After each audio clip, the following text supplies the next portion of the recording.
episode of Avarian Mail. Today there are two topics. First of all, I finally got the device that I wanted to get, which is this little thing, totally unbranded HDMI video capture device. External it's pretty tiny, even smaller than it's displayed here, I do believe, or a little bit smaller at least. And it works well, I already tested it. And the second topic is a hard drive replacement. So originally, like over months ago, I've ordered a hard drive and it arrived and it turned out to be faulty. Like it wasn't any sort of damaged on the outside, but it wouldn't format properly, it would always fail, and I would format it again and again, try to format it, that is. And I sent it back, and then it took quite a while, and finally this is a new one, same model but supposedly not faulty. I will install it in my PC, transfer data from the older hard drive, and we will see if it works. You will check it out in the end of this video.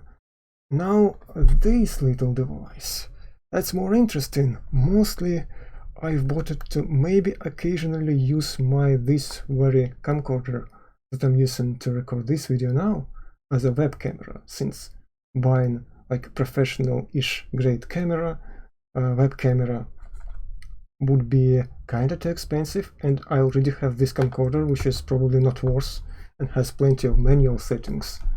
So I decided I would just buy it for like 10 euros or something like that. I don't remember the price, but it wasn't much. It has HDMI out as well, so you can see without any delay content that you are capturing. Because of course in OBS you'll always have a slight delay, like half a second, maybe a third of a second, and that may be pretty significant, especially if you're playing games. So let's unbox it.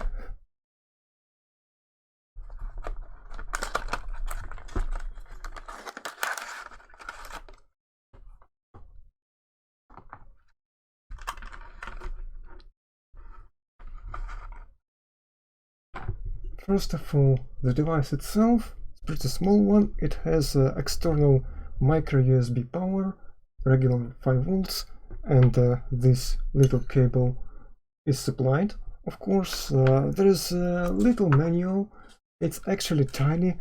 I mean, calling this user manual would be an overstatement, and some of the screenshots are really having not enough resolution, not many pixels at all, so you can't really tell what to do if you don't actually know how to set up OBS. But the instruction itself isn't bad. Of course, it has some spelling errors, but not too many, and it's not half bad, I suppose. But you would probably want to get something more decent on the internet. Here you have both of your HDMI ports, in and out, and finally USB lead to connect actual device, which is built in.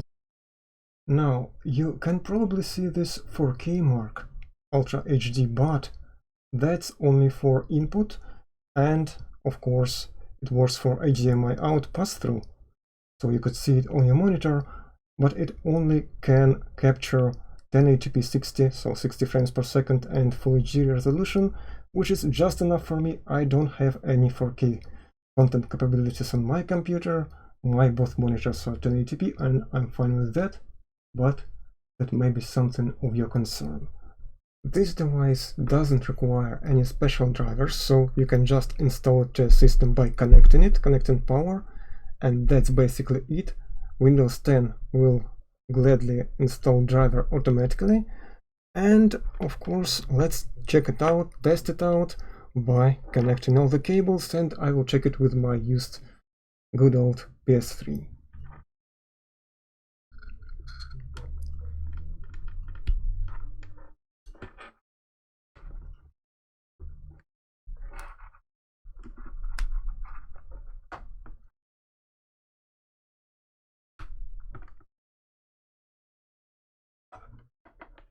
Now, I'm not gonna explain you how you set up this device in your system. There are enough guides on how to do this in OBS or other different programs, but it works well enough. You have some settings which you can use. Of course, you have to associate it with the custom audio device, and then you can select some settings regarding video format and resolution and stuff like that, but that's not the concern of this video. Let's check out actual signal.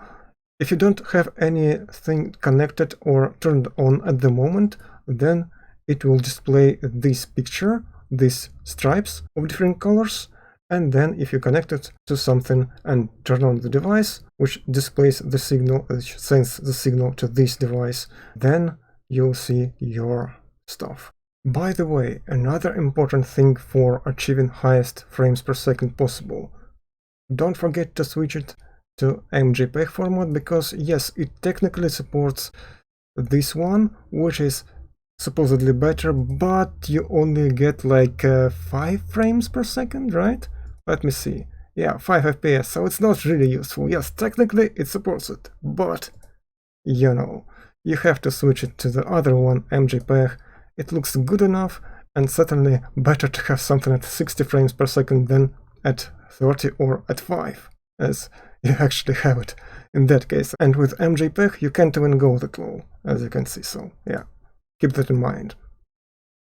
Here's how delay looks when you press something on the controller compared to OBS captured screen.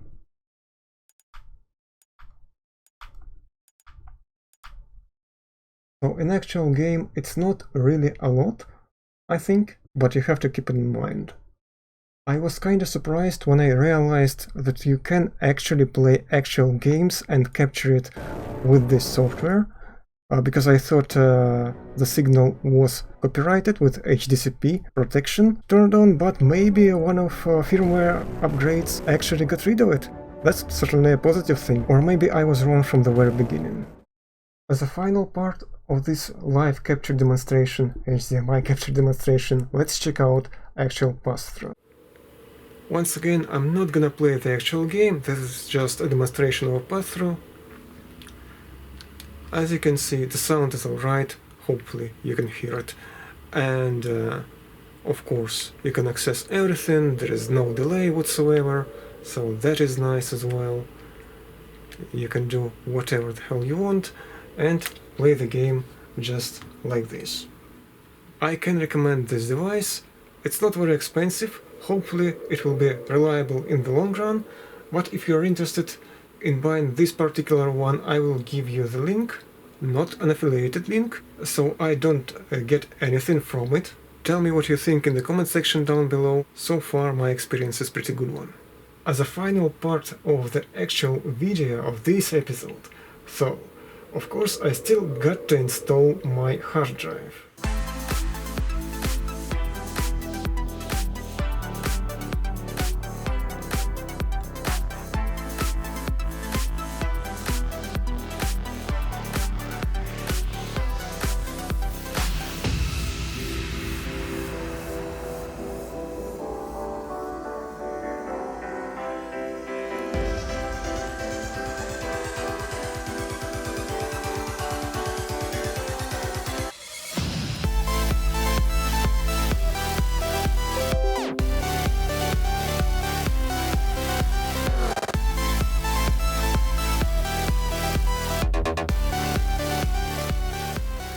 The hard drive is now installed and successfully formatted.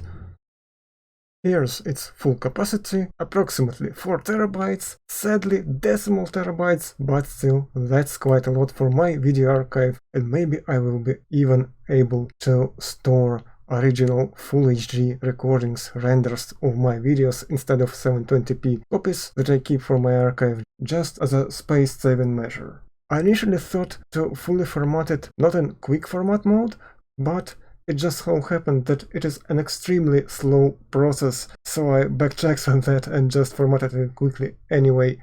No errors, everything is fine, and of course that is the very happy ending I was thinking I will get from the beginning, but at least our journey ends on a positive note.